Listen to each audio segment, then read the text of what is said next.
Sarap dito. Ang tahimik. Ang tao.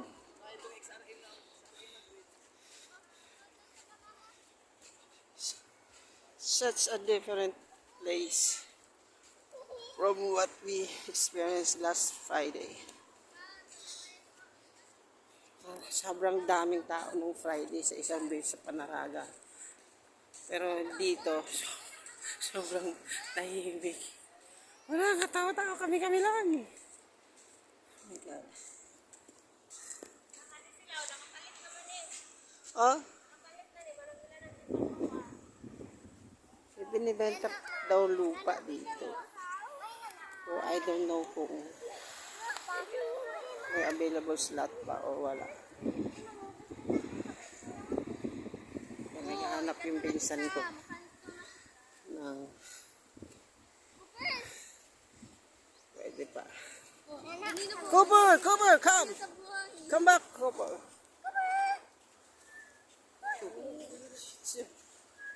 Ini na banalibang siya. Parang Siargao din, no?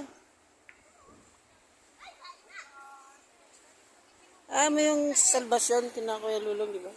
Parang inani, no? Walang tao.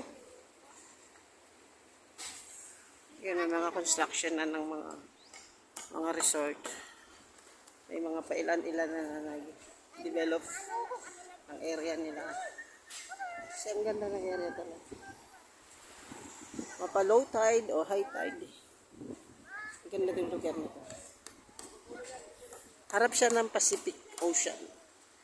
So kung season na malakas ang alon, malaki din siguro mga alon dito, pwede mag-surf. Surfing area din daw yata dito.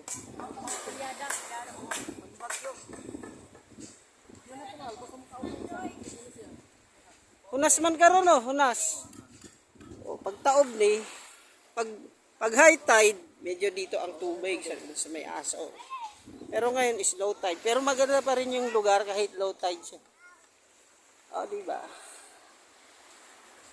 Surigao del Sur. Cagua 8, Surigao del Sur.